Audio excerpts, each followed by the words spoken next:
Good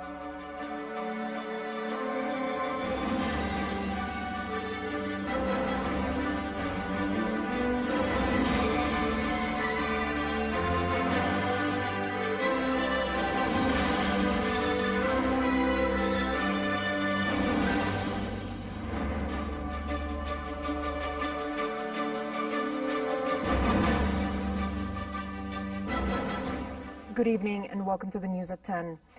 His Majesty King Abdullah, the Supreme Commander of the Jordan Armed Forces Arab Army, visited the Jordan Gendarmery Regional Center of Excellence for Public Order Training. The King was briefed on the center's expansion of buildings and the development of its teaching methods as a means to keep up with the most up-to-date standards so it could continue to be among the region's and world's best security training center.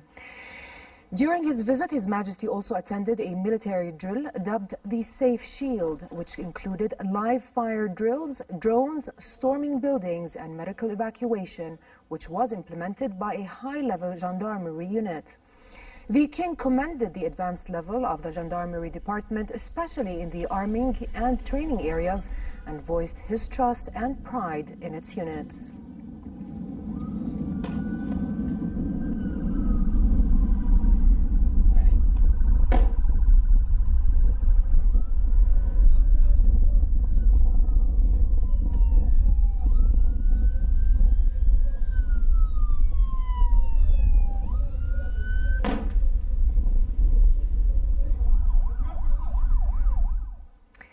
Prime Minister Omar al-Razzaz reiterated Jordan's firm and unwavering stance over the Palestinian cause and its support for a two-state solution, ending the Israeli occupation and setting up an independent Palestinian state with East Jerusalem as its capital.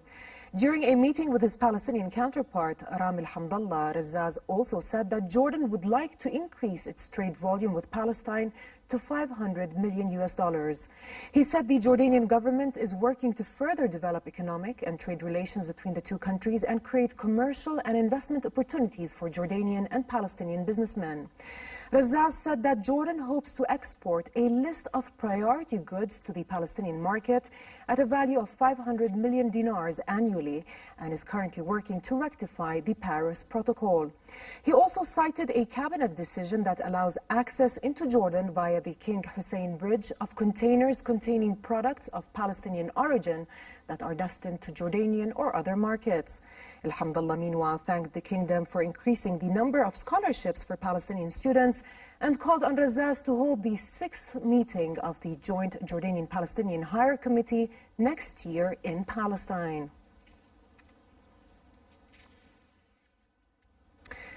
Prime Minister Razzaz said political and economic challenges facing Arab countries require exceptional joint efforts from the public and private sectors to contain them, achieve sustainable growth and create jobs.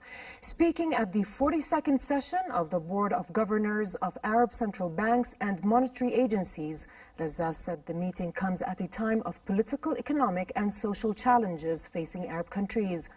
The Arab world, he said, is reeling under a state of uncertainty, where business investment is in a slump, the region's status as a destination for international investments is in decline, and the repercussions of the refugee crisis and the additional burden placed on hosting communities have led to a slowdown in economic growth and high unemployment rates, especially among youth.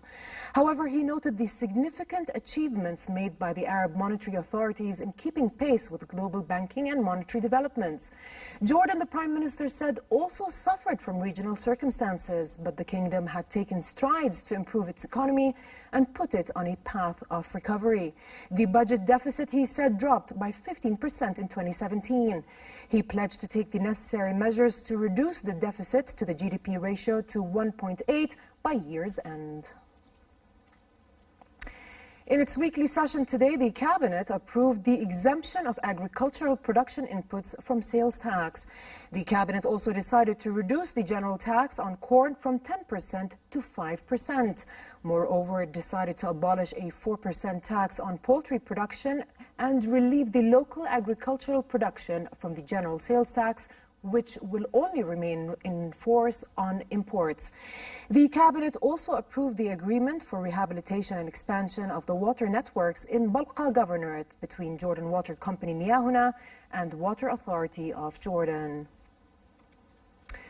Her Majesty Queen Rania officially launched the Idrak K-12 platform, expressing optimism that it can help address the region's urgent need for free and accessible quality education materials based on modern teaching methods in the Arabic language. Her Majesty told a media gathering that Idrak K-12 aims to provide children, parents and teachers with educational resources similar to those readily available online in English.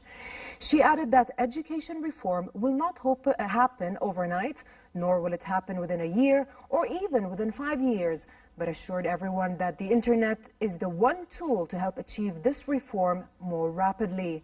Her Majesty stressed that students have a lot to gain from the platform's ease of access via phone or tablet, adding that it will also help teachers create virtual classrooms, use content and exercises to plan lessons, and learn more about efficient instruction techniques.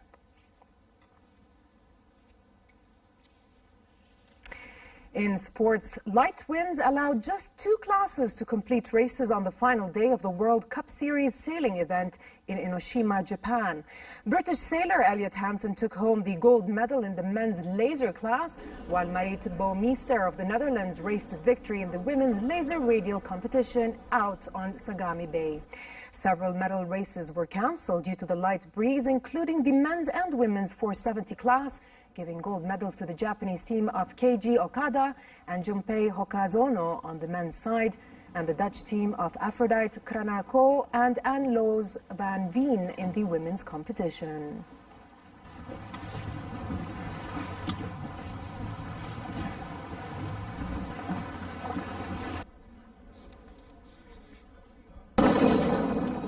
And competitors battled wind and rain in the 6th stage of the Sky Extra Sky Runner World Series, with Spain's Kilian Jornet and the US's Hilary Gerardi winning in the Scottish Highlands.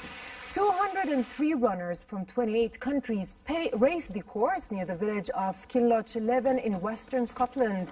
Jornet finished in a time of 3 hours, 40 minutes and 33 seconds, with Andre Johnson second and Italy's Danielle Jung in third. The women's race finished with a dramatic sprint to the line, with Gerardi clocking 4 hours, 17 minutes and 48 seconds in first place, just 7 seconds ahead of Great Britain's Jasmine Paris and Brittany Peterson of the US in third.